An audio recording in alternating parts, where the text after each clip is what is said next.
Hello friends, welcome back to my YouTube channel. मी आहे doctor Vijayant Govinda Gupta आणि आज आपण बोलणार आहोत मास्टरबेशन किंवा हस्तमैथून बद्दल. हा एक इम्पॉर्टंट टॉपिक आहे. माझ्याकडे खूपसे पेशंट येत असतात याच्या इलाजासाठी आणि यातून होणाऱ्या आजारांच्या उपचारासाठी. मास्टरबेशन हा खूप वाईल्ड टॉपिक आहे. खूप बुक्स आहेत, खूप लिटरेचर आहे आणि खूप इन्फॉर्मेशन आहे. आणि इतकी जास्त इन्फॉर्मेशन आहे की इतकं जास्त नॉईज आहे. नॉईज म्हणजे की इतक्या मिथ्स आणि चुकीची इन्फॉर्मेशन, अशा इन्फॉर्मेशन ज्यामुळे पेशंट्स कन्फ्यूज होतात की नेमकं काय आहे. आता मास्टरबेशन एक हेल्दी हॅबिट आहे. मास्टरबेशन एक नॉर्मल हॅबिट आहे. सुरुवातीलाच सांगतोय, मास्टरबेशन एक आजार नाही आहे. पण मास्टरबेशन जर व्यवस्थित केलं जात नसेल किंवा मास्टरबेशनमध्ये ओव्हर इंडल्जन असेल तर यामुळे काही आजार होऊ शकतात. त्या बाबतीत पुढेही बोलता येईल. आजचा जो टॉपिक आहे तो एक जनरल रिव्ह्यू आहे, एक जनरल टॉक आहे. ऑफ द हँड म्हणजे जे मी काही तुम्हाला सांगू शकतो मास्टरबेशनच्या बाबतीत, जो एक जनरल ओव्हरव्ह्यू आहे. म्हणजे तुमच्या बाबतीत, तुमच्या डोक्यात जर हस्तमैथून बाबतीत काही मिथ्स असतील तर होऊ शकतं मी त्या क्लिअर करू शकतो. हा एक पॉप्युलर डिमांडवर टॉपिक आहे. मला या टॉपिकवर व्हिडिओ बनवायची इच्छा नव्हती, पण मी यासाठी बनवतोय की डेली माझ्याकडे पेशंट्स येत असतात जे त्रासलेले आहेत मास्टरबेशन आणि त्यामुळे होणाऱ्या साईड इफेक्ट्समुळे. तर मी आधीच सांगतो तुम्हाला, हस्तमैथून म्हणजे ऑटो इरोटिझम. ऑटो इरोटिझम म्हणजे सेल्फ स्टिम्युलेशन. जेव्हापासून मानव जात बनली आहे, जेव्हापासून ह्युमन्स बनले आहेत, हजारो वर्षांपासून मास्टरबेशन एक नॉर्मल टॉपिक आहे, नॉर्मल गोष्ट आहे जे ह्युमन बिंग्स किंवा माणसं करतात. मास्टरबेशन स्त्रियांमध्येही होतं, मास्टरबेशन पुरुषही करतात. आपण आज बोलणार आहोत फक्त पुरुषांच्या मास्टरबेशनच्या बाबतीत. आपण यात स्त्रियांच्या मास्टरबेशनच्या बाबतीत नाही बोलणार आहोत. स्त्रियांमध्येही मास्टरबेशन होतं, त्यांचे वेगळे प्रॉब्लेम्स असतात, त्यांच्या ऑर्गॅझमचा, सेक्सच्या इच्छेचा, स्त्रियांच्या सेक्स डिझायरचा, त्याची काही वेगळी ट्रीटमेंट आहे, वेगळा टॉपिक आहे. त्याबद्दल मी वेगळा व्हिडिओ बनवू इच्छितोय, पण त्याला थोडा वेळ लागेल. पण आज आपण बोलतो आहोत फक्त पुरुषांच्या मास्टरबेशन बद्दल. तर पुरुषांमध्ये मास्टरबेशन जुनं आहे, तर जेव्हापासनं हा आपला इतिहास आहे, जेव्हापासनं आपल्याकडे पुरुष आहेत, तेव्हापासनं मास्टरबेशन होतं आहे, सेल्फ मास्टरबेशन होतं आहे.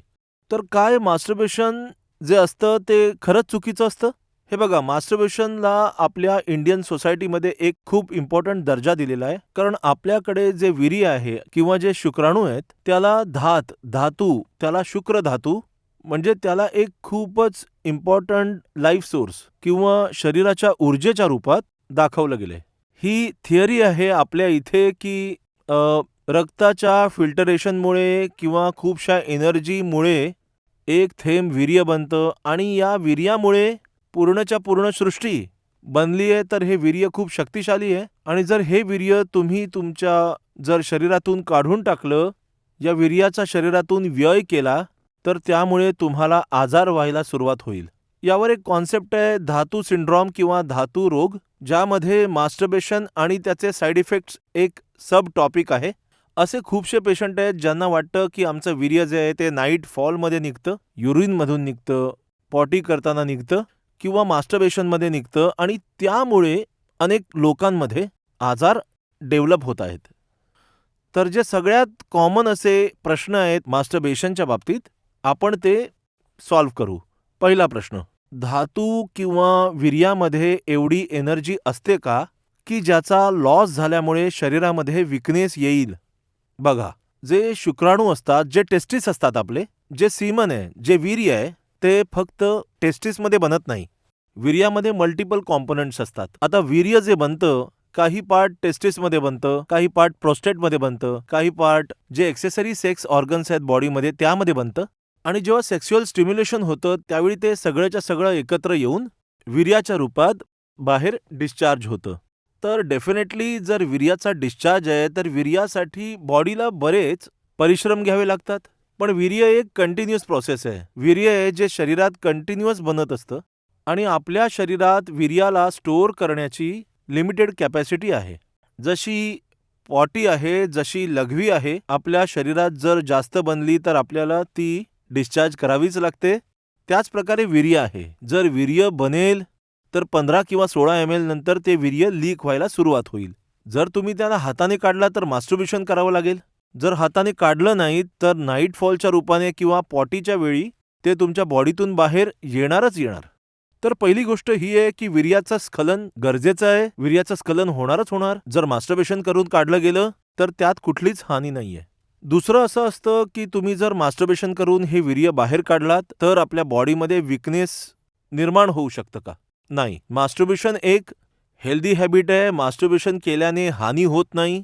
मास्टरबेशनने वीर्य काढल्याने ॲक्च्युली बॉडीला खूप बेनिफिट्स मिळतात, जसे प्रोस्टेट चांगलं हेल्दी होतं, टेस्टोस्टेरॉन लेवल चांगली राहते, स्ट्रेस लेवल कमी होते, पेशंटला युरिनचा प्रॉब्लेम होत नाही, पेशंटला टेस्टिसमध्ये पेन किंवा ब्ल्यू बॉलचा प्रॉब्लेम येत नाही.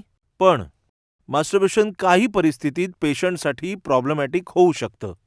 मास्टरबेशनमुळे बऱ्याचदा काही पेशंटमध्ये काही आजार होऊ शकतात, जर एकतर मास्टरबेशन खूप चुकीच्या पद्धतीने केलं जात असेल किंवा मास्टरबेशनमध्ये पेशंट्स खूप जास्त इंडल्ज होत असतील. कसं आहे की मास्टरबेशन एक प्लेजरेबल ॲक्टिव्हिटी आहे. ऑब्व्हियसली सेक्शुअल ॲक्टिव्हिटी आहे, तर एक खूपच संतुष्टीजनक आणि खूपच एन्जॉयबल ॲक्टिव्हिटी आहे.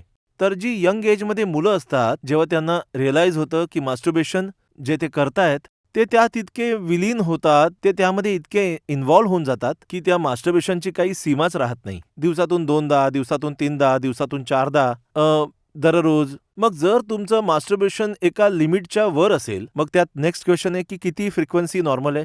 तर नॉर्मल फ्रिक्वेन्सी नाही आहे, पण नॉर्मली जर तुम्ही आठवड्यातून 1दा किंवा 2दा करताय तर तेवढं पुरेसं आहे. पण जर तुमच्या मास्टरबेशनची फ्रिक्वेन्सी इतकी जास्त आहे की मास्टरबेशन चालू आहे, मास्टरबेशनमुळे तुमचा अभ्यास करू शकत नाही आहात, डेली ॲक्टिव्हिटी करता येत नाही आहे, डेली लाईफ कठीण होते आहे, तर मग ते हानिकारक आहे. सेकंडली, पोस्ट मास्टरबेशन पेशंट्समध्ये डिस्पोरिया होतो. डिस्पोरिया म्हणजे मास्टरबेशन म्हणजे एन्जॉयमेंट होतं आणि मास्टरबेशन केल्यानंतर बॉडीमध्ये सडन वीकनेस किंवा सडन स्लीपीनेस किंवा सडन झोपायची जी एक टेंडन्सी असते, त्यात काय आहे की काही वेळ मास्टरबेशनमुळे वाया गेला आणि त्याशिवाय त्यांना काम करायची इच्छा होत नाही. त्यामुळे पेशंटची social life, academic life, physical life आणि जो त्याचा डेव्हलपमेंटचा वेळ असतो तोही हार्म होतो. तिसरं आहे की मास्टरबेशन करण्याची पद्धत.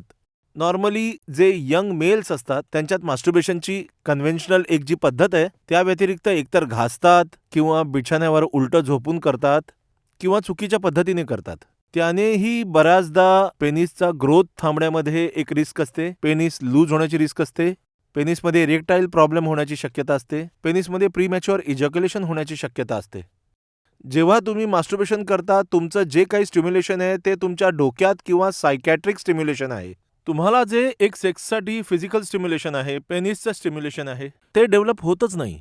तर मास्टरबेशन करण्याच्या चुकीच्या पद्धतीमुळे या माणसांमध्ये किंवा या पुरुषांमध्ये किंवा तरुणांमध्ये जेव्हा एका स्त्रीबरोबर नॉर्मल सेक्स करण्यामध्ये डिफिकल्टी येऊ लागते, कारण तो जो बॉडीचा एक योग्य ताण असतो, बॉडीचा एक हार्डनेस असतो, जी बॉडीची एक योग्य सेक्स डिझायर आहे, ती कधी रीचच होऊ शकत नाही. मग जर तुम्ही म्हणाल की मास्टरबेशन हेल्दी आहे, हो, मास्टरबेशन हेल्दी आहे, पण एका लिमिटमध्ये जर योग्य प्रकारे केलं गेलं असेल तेव्हा, आणि जर मास्टरबेशन करण्याची पद्धत व्यवस्थित फॉलो केली गेलेली असेल. जर खूप जास्त मास्टरबेशन करताय, चुकीच्या पद्धतीने करताय, जर स्टिम्युलेशन शिवाय करताय, इनॲडिक्वेट टाइम पिरियडसाठी करताय, तर मास्टरबेशनमुळे काही प्रॉब्लेमही पेशंटमध्ये डेव्हलप होऊ शकतात. मग अशा वेळी मोस्टली जे सेक्स पेशंट येतात, युज्युअली आम्ही त्यांना सांगतो की तुम्ही सेक्शुअल रिहॅबमध्ये जा. सेक्शुअल रिहॅबमध्ये सगळ्यात आधी आम्ही त्यांचं मास्टरबेशन बंद करून टाकतो. त्यातूनच पेशंटला फायदा व्हायला सुरुवात होते.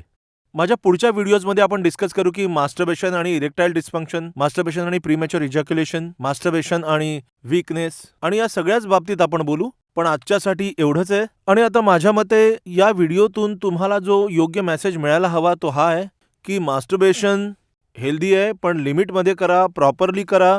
मास्टरबेशनची योग्य टेक्निक, मास्टरबेशन कसं करावं या बाबतीतल्या व्हिडिओजसाठी तुम्ही माझ्या चॅनलला सबस्क्राईब करा, या व्हिडिओला लाईक करा, व्हिडिओला शेअर करा. थँक्यू व्हिडिओ बघण्यासाठी. धन्यवाद.